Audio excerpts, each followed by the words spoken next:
Hello friends, welcome to our channel topics education. मैं अभिषेक कुमार इस video में आपके लिए लेके आया हूँ भारतीय संविधान के अनुसूची और उनसे जुड़े कुछ प्रश्न। तो पहले हम लोग भारतीय संविधान के अनुसूची के बारे में देखेंगे कि कितने अनुसूची हैं हमारे संविधान में, और बाद में उनसे जुड़े कुछ ऑब्जेक्टिव भी देख लेंगे ताकि कोई भी एग्ज़ाम में जो संविधान से जुड़े अनुसूची से जो प्रश्न आते हैं वो हमसे नहीं छूटे। तो चलिए इस वीडियो को स्टार्ट करते हैं। तो पहला अनुसूची, और उससे पहले हम जान लेते हैं कि हमारे संविधान में कितने अनुसूची है। हमारे संविधान में 12 अनुसूची है, जिसमें से 8 मूल संविधान में थे, बाद में 4 जोड़े गए हैं स्वतंत्रता के मतलब संविधान लागू होने के बाद। तो प्रथम अनुसूची इसमें क्या है, भारत उसके राज्य एवं संघ शासित क्षेत्र है, मतलब जितने भी हमारे राज्य हैं और संघ शासित प्रदेश है उनके बारे में है। अभी हमारे भारत में पूरे कितने राज्य हैं? 28 राज्य हैं और 8 केंद्र शासित प्रदेश हैं। द्वितीय अनुसूची में क्या है? द्वितीय अनुसूची में राज्य व्यवस्था के विभिन्न पदाधिकारियों को प्राप्त होने वाले वेतन, भत्ते और पेंशन आदि का उल्लेख है। यानी कि जो भी हमारे अधिकारी हैं, हमारे देश के प्रशासन से जुड़े हुए हैं, जैसे राज्य व्यवस्था से जुड़े हुए राष्ट्रपति हो गए, उपराष्ट्रपति हो गए, राज्यपाल हो गए, इनसे जुड़े जो भी इनका जो वेतन है वो है अनुसूची 2 में। तीसरा अनुसूची में क्या है? विभिन्न पदाधिकारियों द्वारा पद ग्रहण के समय ली जाने वाली शपथ। तो इसमें शपथ है, सीधे याद रखेंगे हम। चौथी अनुसूची राज्य एवं केंद्र शासित प्रदेशों की राज्यसभा में प्रतिनिधित्व का विवरण। इसमें क्या है कि जितने भी हमारे राज्य है और केंद्र शासित प्रदेश में 2 में विधानसभा हैं, दिल्ली और पुडुचेरी, तो वहाँ से भी राज्यसभा के सदस्य जाते हैं। तो इसमें यही उल्लेख है कि राज्यसभा और केंद्र शासित प्रदेशों के कितने प्रतिनिधि राज्यसभा में जाएंगे। 5वीं अनुसूची, इस अनुसूची में अनुसूचित क्षेत्रों यानी कि जो भी हमारे अनुसूचित जाति जहाँ रहते हैं और अनुसूचित जनजाति जहाँ रहते हैं उन क्षेत्रों के प्रशासन और नियंत्रण के बारे में है इस अनुसूची में। इसके बाद 6ठी अनुसूची असम, मेघालय, त्रिपुरा और मिजोरम राज्यों के जनजाति क्षेत्रों के प्रशासन के बारे में प्रावधान है। मतलब इसमें जो हमारे 4 राज्य हैं, असम, मेघालय, त्रिपुरा और मिजोरम, उनमें जो जनजाति रहते हैं उनके प्रशासन के बारे में जो प्रावधान है वो 6ठी अनुसूची में है। इसके बाद 7वीं अनुसूची, इस अनुसूची में क्या है? केंद्र और राज्यों के बीच शक्तियों के बंटवारे एवं सरकार द्वारा शुल्क एवं कर लगाने का अधिकार। इसका अर्थ है कि जो हमारे केंद्र और राज्य में शक्तियों का बंटवारा कैसे होगा, किस पर राज्य सरकार टैक्स लगाएगी, किस पर केंद्र सरकार टैक्स लगाएगी, ये सारे इसमें हैं। तो इसमें संघ सूची है, राज्य सूची है और समवर्ती सूची है। तो संघ सूची में 97 विषय हैं थे पहले, जो अभी 100 है। राज्य सूची में पहले 66 थे, अभी 61 हैं, और समवर्ती सूची में पहले 47 थे, अभी 52 हैं। संघ सूची में जो भी विषय हैं उस पर केंद्र सरकार कानून बना सकती है। राज्य सूची में जो भी हैं उनमें राज्य सरकार कानून बना सकती है। समवर्ती सूची में जो है उनमें दोनों मिलकर कानून बनाएंगे। साथ ही 8वीं अनुसूची में क्या है? मान्यता प्राप्त भाषाओं का उल्लेख। मान्यता प्राप्त भाषाओं का उल्लेख है। इसमें कितने भाषा जो हमारे भारत में मान्यता प्राप्त है उनके बारे में है। अभी 22 भाषाएं हैं। कितने हैं? 22 है, 22 भाषाएं हैं अभी। आगे देखते हैं। आगे 4 अनुसूची जो बाद में जोड़े गए हैं संविधान लागू होने के बाद, वो है 9वीं, 10वीं, 11वीं तथा 12वीं। तो ये कब कब जोड़े गए हैं, संविधान संशोधन भी दिए गए हैं, साथ ही साथ किस वर्ष में जोड़े गए हैं और इनके विशेषता। तो हमारी 9वीं अनुसूची पहली संविधान संशोधन के बाद जोड़ी गई, उस समय जोड़ी गई वर्ष 1951 में। इसमें क्या है कि जो हमारे राज्य द्वारा संपत्ति के अधिग्रहण की विधियों का उल्लेख और मौलिक अधिकारों का उल्लंघन पर चुनौती जो है वो इस अनुसूची में है। तो 9वीं अनुसूची हमें बताती है कि जो भूमि सुधार से रिलेटेड जो विवाद होते थे उनमें जो उनको लेकर जो बनाया गया है वो अनुसूची 9 में है। 10वीं ये 52वें संविधान संशोधन के द्वारा 1985 में जोड़ी गई है।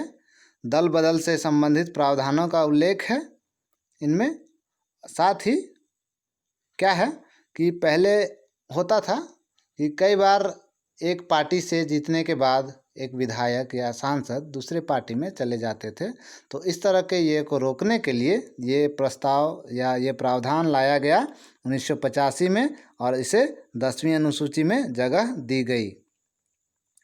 11वीं अनुसूची 73वें संविधान संशोधन के द्वारा जोड़ी गई 1992-93 में। ये पंचायती राज को लेकर लाया गया। इन संस्थाओं को कार्य करने के लिए 29 विषय प्रदान किए गए। बस ये है इसमें। साथ ही जो हमारे अंतिम है 12वीं अनुसूची, ये 74वें संविधान संशोधन 1992-93 में ही इनको भी जोड़ा गया है। ये शहरी क्षेत्रों की स्थानीय स्वशासन संस्थाओं यानी कि नगर पालिका को लेकर है। इसमें कार्य करने के लिए 18 विषय प्रदान किए गए हैं। तो इस तरीके से ये हमारा 12 अनुसूची कंप्लीट हुआ। अब इनसे जुड़े हम कुछ ऑब्जेक्टिव देखेंगे ताकि ये हमारा क्लियर हो जाए पूरी तरीके से, और जो भी क्वेश्चन आएंगे वो आप आसानी से बना सकते हैं। तो चलिए आगे देखते हैं ऑब्जेक्टिव। पहला क्वेश्चन है, संविधान की द्वितीय अनुसूची का संबंध किससे है? ए नए राज्यों के निर्माण से, बी महत्वपूर्ण पद अधिकारियों के वेतन भत्तों से, सी संसद से, डी राष्ट्रपति चुनाव से। तो इसका जो उल्लेख है या अनुसूची का जो संबंध है वो किससे है? महत्वपूर्ण पद अधिकारियों के वेतन भत्तों से। तो इसका जो राइट आंसर है ऑप्शन बी सही है। अब अगला क्वेश्चन, कौन सी अनुसूची में 22 भाषाओं की को मान्यता दी गई है? ए 7वीं, बी 6ठी, सी 8वीं, डी पहली। तो कौन सी अनुसूची में दी गई है? ये हमने देखा कि 8वीं अनुसूची में 22 भाषाओं को मान्यता दी गई है। ऑप्शन नंबर सी सही। क्वेश्चन नंबर 3, दल बदल के आधार पर निर्वाचित सदस्यों की अयोग्यता संबंधी विवरण किस अनुसूची में है? तो ये हमने देखा कि ये ऑप्शन देख लेते हैं। ए 2री, बी 3री, सी 9वीं, डी 10वीं। तो हमने किस में देखा था? ये 10वीं अनुसूची में है। ऑप्शन नंबर डी सही। ये कब ये किया गया था? 52वें संविधान संशोधन। अगला देखते हैं,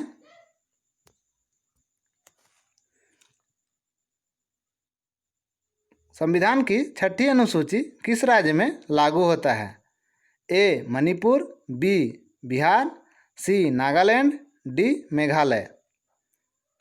तो ये जो है हमारे मेघालय, ऑप्शन नंबर डी इसका राइट आंसर है, इससे जुड़ा हुआ है। क्वेश्चन नंबर 5, भारतीय संविधान की कौन सी अनुसूची राज्य में नामों की सूची तथा राज्य क्षेत्रों का ब्यौरा देती है? ए 3री, बी पहली, सी 4थी, डी 7वीं। तो इसका right answer option number B पहली। छठा क्वेश्चन, भारतीय संविधान में 9वीं अनुसूची परिवर्तित हुई कब या फिर जोड़ी गई? ए द्वितीय संशोधन द्वारा, बी तृतीय संशोधन द्वारा, सी चतुर्थ संशोधन द्वारा, डी प्रथम संशोधन द्वारा। तो ये हमारा जोड़ा गया है प्रथम संशोधन द्वारा, ऑप्शन नंबर डी सही। चलिए आगे देखते हैं, किस अनुसूची में केंद्र व राज्यों के बीच शक्तियों के बंटवारे का वर्णन है? ए द्वितीय अनुसूची में, बी 4थी अनुसूची में, सी 7वीं अनुसूची में, डी 8वीं अनुसूची में है। तो ये हमारे ऑप्शन नंबर सी 7वीं अनुसूची में है। इसमें संघ सूची, राज्य सूची और समवर्ती सूची के विषय में के बारे में दिया गया है। तो अगला क्वेश्चन, संविधान लागू होने के समय समवर्ती सूची में कितने विषय थे? समवर्ती सूची में option A 49, option B 47, option C 51, option D 54। तो इसमें कितने थे? 47 थे, जो अभी बढ़ाकर कितने हो गए हैं? 52। अतः बी ऑप्शन इसका सही है। क्वेश्चन नंबर नेक्स्ट जो है, वर्तमान में राज्य सूची में कितने विषय हैं? ए 66, बी 67, सी 69 और डी 61।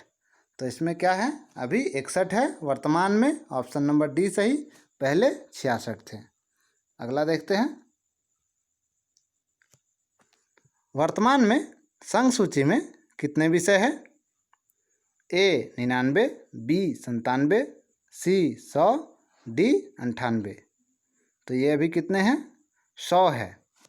प्रारंभ में 97 थे, ऑप्शन नंबर सी सही।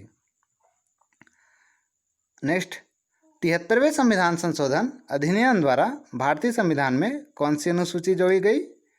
ए 9वीं, बी 10वीं, सी 11वीं, डी 12वीं। तो इसका ऑप्शन क्या होगा सही? ये है 11वीं अनुसूची, जिसमें हमारा पंचायती राज है। तो ये 73वें संविधान संशोधन द्वारा जोड़ी गई।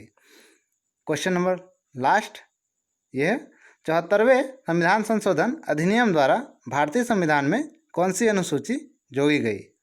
ए 9वीं, बी 10वीं, सी 11वीं, डी 12वीं। तो इसका राइट आंसर क्या है? 12वीं। ये हमारे सबसे अंतिम अनुसूची है और सबसे लास्ट में जोड़ी गई है। साथ ही दोस्तों, मैं कहना चाहता हूँ कि ये हमारा वीडियो यहीं तक था। इसमें हमने क्वेश्चन भी देख लिए, साथ ही साथ उनसे जब पहले हमने देख लिया कि क्या है सारे अनुसूची में, अब क्वेश्चन भी देख लिए। तो इससे आपका जो भी डाउट है वो सारा क्लियर हो गया होगा। आपके एग्ज़ाम में इससे जो भी क्वेश्चन आएंगे वो बन जाने चाहिए। इस वीडियो को देखने के लिए थैंक्स कहता हूँ। साथ ही मैं आपको एक क्वेश्चन देता हूँ, जो आप देखिए और उसका आंसर मुझे कमेंट बॉक्स में बताइए। उसका सन को देखिए, वित्तीय आपात की घोषणा किस अनुच्छेद के अंतर्गत होती है? ए अनुच्छेद 352, बी अनुच्छेद 356, सी अनुच्छेद 360, डी अनुच्छेद 370। तो दोस्तों, ये हमारा वीडियो यहीं समाप्त होता है। साथ ही मैं आपको कहना चाहता हूँ, अगर ये वीडियो आपको पसंद आया तो हमारे चैनल को सब्सक्राइब करें, वीडियो को लाइक करें, साथ ही साथ शेयर करें, ताकि और भी लोग हमारे से जुड़ सकें। बस, धन्यवाद। जय हिंद।